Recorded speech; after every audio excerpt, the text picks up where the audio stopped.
നമസ്കാരം.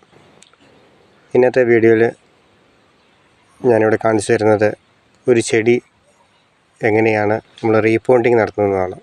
നമ്മുടെ ചെടിച്ചട്ടിയിലൊക്കെ വളർത്തുന്ന ചെടികൾ രണ്ടാമത് ഒരു വർഷമൊക്കെ കഴിഞ്ഞ് കഴിയുമ്പോഴത്തേനും അതിൻ്റെ മണ്ണ് നമ്മൾ മാറ്റി കൊടുക്കണം.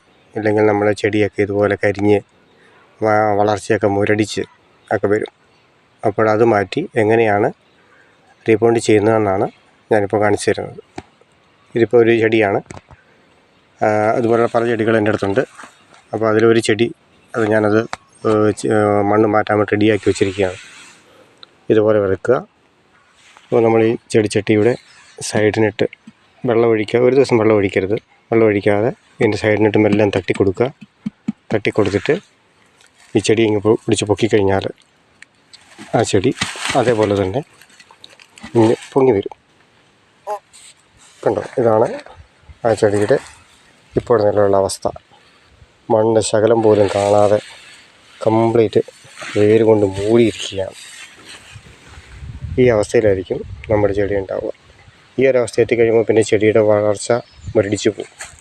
കാരണം ഇതിനകത്ത് വീണ്ടും മണ്ണിലേക്ക് മണ്ണില്ലാതെ വേരിറങ്ങാൻ അവർക്ക് ഇല്ലാത്തൊരവസ്ഥയിൽ എത്തിച്ചേരും. അപ്പോൾ ഇതുപോലെയായിരിക്കും അതിൻ്റെ വേരുണ്ടാവുക. അപ്പോൾ അതിനെയാണ് നമ്മൾ മാറ്റി പുതിയ മണ്ണ് നിറച്ച് ചെടികൾക്ക് നന്നായിട്ട് വളർന്നു വരാനുള്ളൊരു അവസരം ഉണ്ടാക്കി കൊടുക്കുന്നത്. ഓക്കെ, ഇനി രണ്ടാമത് നമ്മളിത് വെട്ടി അതിൻ്റെ വേര് മുഴുവൻ വെട്ടിക്കളയുകയാണ് നമ്മൾ ചെയ്യുന്നത്. അതാണ് ഈ കിടക്കുന്നത്. കണ്ടോ, ഒന്ന് രണ്ടെണ്ണം വേര് വെട്ടിക്കളഞ്ഞതാണ്. അതിന് ശേഷം നമ്മൾ രണ്ടാമത് റീപോണ്ട് ചെയ്ത് വെച്ചിരിക്കുന്ന സാധനമാണ് ഈ കാണുന്നത്. ഇതൊരു 2-3 ദിവസം ഇങ്ങനെ തണലത്ത് വെച്ച് വെള്ളമൊഴിച്ച് നമ്മൾ വീണ്ടും ചെയ്ത് കഴിയുമ്പോൾ ഒരാഴ്ച കഴിയുമ്പോഴത്തേനും അതിന് പുതിയ നാമ്പുകൾ വരാൻ തുടങ്ങും. അന്നേരം നമ്മളെവിടെയാണോ ചെടി ചട്ടി വെക്കേണ്ടത് അവിടെ തന്നെ വെച്ച് കൊടുക്കുക. അപ്പോൾ ഇതെങ്ങനെയാണ് ഇതിൻ്റെ വേര് കളയുന്നതെന്ന് കാണിച്ചു തരാം. ഒരു കത്തി എടുത്തിട്ട് നമ്മളിതിൻ്റെ സൈഡ് വെട്ടിക്കൊടുക്കുക. 4 സൈഡും ഒരുപോലെ വെട്ടിക്കൊടുക്കുക.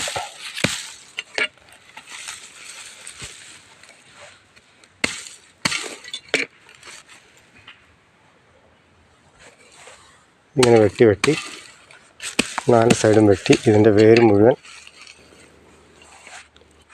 ഇളക്കി കൊടുക്കണം. ഇതിൻ്റെ വേര് പൊട്ടിപ്പോകുന്നതെന്ന് ഓർത്തുകൊണ്ട് പേടിക്കാനൊന്നുമില്ല. രണ്ടാമത് അതേപോലെ തന്നെ അത് വളർന്നു വന്നോളും. മണ്ണ് നിറച്ച് കൊടുക്കുമ്പോൾ അതിൻ്റെ കൂട്ടത്തിൽ കുറച്ച് വളമൊക്കെ ഇട്ട് കൊടുക്കണം. വെറും മണ്ണ് മാത്രം നിറച്ചാൽ പോരാ. കുറച്ച് വളമൊക്കെ ഇട്ട് കൊടുത്ത് മണ്ണാണെങ്കിൽ പെട്ടെന്ന് വളർന്നു വന്നോളും. അപ്പോൾ ഇതുപോലെ വെട്ടി അതിൻ്റെ വേര് മുഴുവൻ വെട്ടിക്കളയുക. ഓക്കെ, അപ്പോൾ ഇതാ ഈ ഒരു അവസ്ഥയിൽ അതിൻ്റെ പഴയ വേരുകളൊക്കെ ഈ ഒരു അവസ്ഥയിലേക്ക് എത്തിയിട്ടുണ്ട്. അത് നമ്മൾ ആവശ്യമില്ലാത്തതാണ്, വേസ്റ്റാണ് ഈ സാധനം. ഇത് എടുത്ത് കളയുക. രണ്ടാമത് ഇതുപോലെ കിട്ടുന്നത് ഇതാണ് ഒറിജിനൽ ചെടി. ഇതിനെ അതേപോലെ തന്നെ നമ്മൾ ചെടിച്ചട്ടിക്കകത്തേക്ക് വയ്ക്കുക. ചുറ്റും മണ്ണിട്ട് നിറച്ച് വീണ്ടും അതേപോലെ തന്നെ ആക്കി കൊടുക്കുക. ഇങ്ങനെയാണ് ചെയ്യുന്നത്. ഓക്കെ.